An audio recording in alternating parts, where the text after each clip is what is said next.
focus. No, I have autofocus on Dino. I think it should be fine.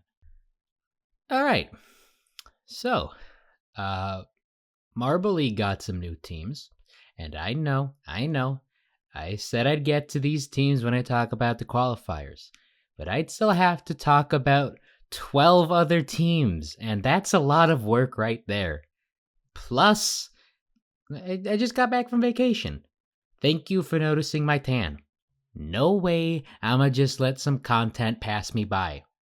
We just got a whole bunch of hype from this expansion, so I want to talk about what I'm expecting from these teams and how excited I am about their about their inclusion. This is going to be a very impromptu video because it just really was an impromptu video. I just want my raw feelings and reactions to these teams. So I will be presenting all 4 of these in a very particular order because some of these teams I'm more excited for than others.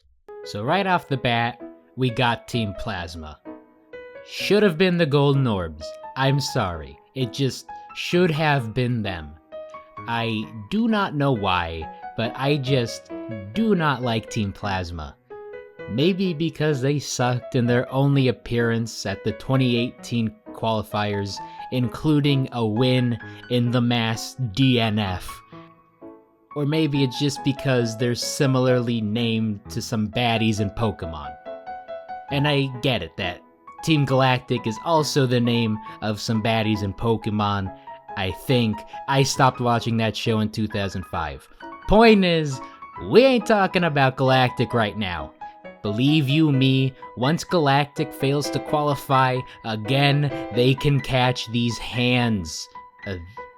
claws. I digress. I must admit, I'm digging the logo redesign, although I feel it wasn't needed. But so far, the logo is the best part of this team. Off to a strong start, Plasma. Next up, we have the Blackjacks. I want to be excited for the Blackjacks. This team was one I hoped would make it in, and I breathed a sigh of relief that this pick didn't get wasted on the Blue Fastics or Yarble Yellers. As much as their one whole podium finish in a C-League tournament kept them relevant for the right reasons, the Marble Maniacs tournament kept them relevant for the wrong ones. Literally the worst showing from a new or returning team. And that's including whatever the Solar Flares were doing in 2021.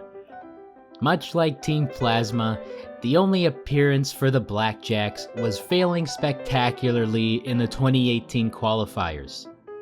Despite their poor showings, the Blackjacks are probably the best team in this bunch in terms of what the future holds. It will be interesting to see if they play their cards right, because the league hasn't been kind to former Hublino teams. Fittingly enough, the Bumblebees and the Minty Maniacs were the 2 teams that beat the Blackjacks in the 2018 Hublino tournament, which let them into the Marble League in the first place.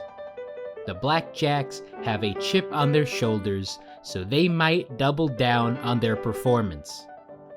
We might get to see this revenge tour play out in the 2022 showdown, since the Bumblebees and Minty Maniacs have a very real chance of going there. All in all, the Blackjacks might go all in for their return to the league and stay in the running, or they could end up busting. I don't think I've been making enough puns in this video. I need to catch up.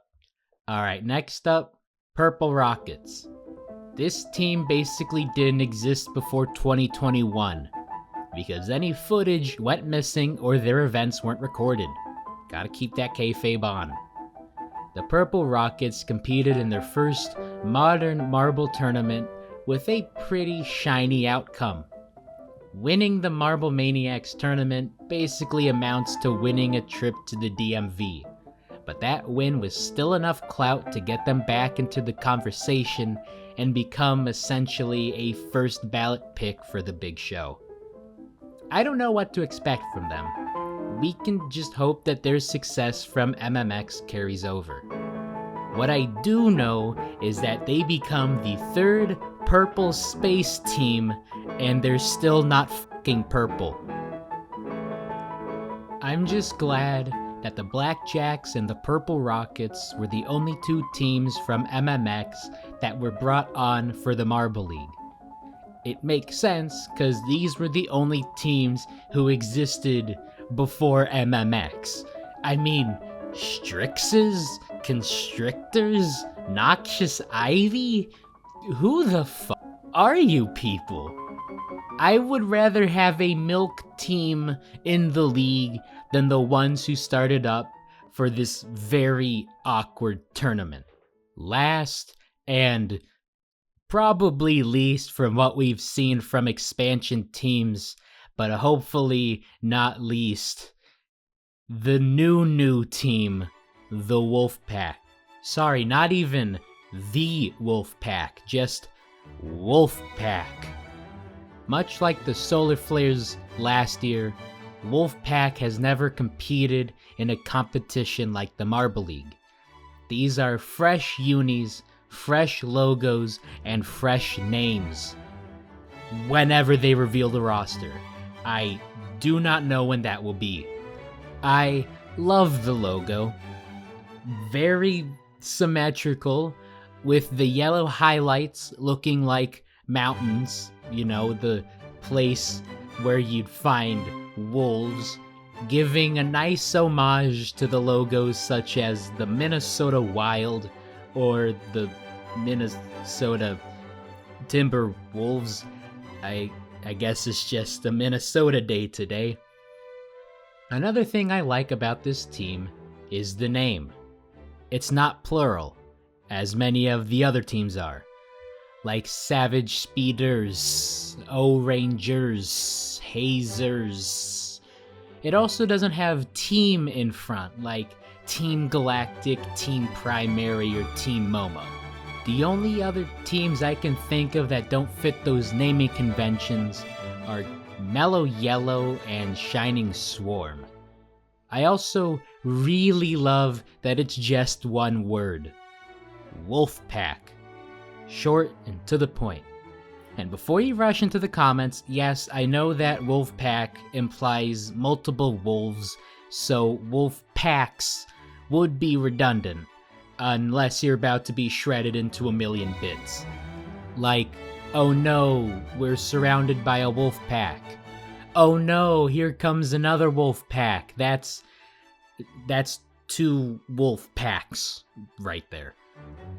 So yeah, I'm excited for this next season. We won't see these teams until the showdown anyway, so they might all get bodied by the Cobalts. I will see you after the qualifiers. Oh, what's this?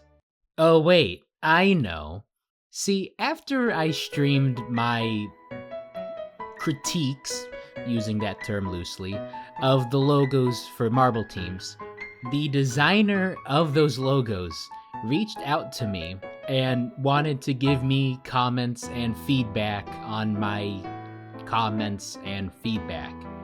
We did a video chat, and it went well. I presented my ideas for some of the redesigns. He cleared up some of the confusion I had about the logos and the inspiration behind their designs. Bear with me. The Minty Maniacs logo has an M in the middle, but I couldn't tell what that M was made out of. I thought it was a tooth, I thought it was some dental floss. Those are mint leaves. Putting this on record now. Perfect logo. That is beautiful. There were some other beautiful design elements like the mellow yellow, the M and the Y make a little downward chicane, so it's a bit, mellow, like chill the mood down. The turtle sliders logo, the turtle shell finishes the concentric circles that are in the ripples of the water are just like mind-blowing. But that's not what the big reveal here is. No. See, I gave Tim the hexadecimal for my color scheme that I had for when I hoped someone would turn me into a marble, which hasn't happened yet. Point is, I gave him those colors, and he came back with this, an official Thesaurus Dinosaurus logo. I have many ideas for this logo, along with its associated symbols and nameplates. Does this mean merch? Ask that question again when we're at something like 50,000 subscribers. For now, it serves as the banner of this channel, as well as an animated outro card, which I prefer over the Impact or Times New Roman that we usually use. A huge thank you to Tim Ritz, who designed this logo, all the Marble League logos, as well as many more logos and designs. I've linked his website in the description of this video, so go check that out after you like this video and subscribe to this channel. I will see you when I see you, which will probably be after the qualifiers, but I wasn't planning on this video, so I'll probably have some video that I didn't plan on out before then. Peace.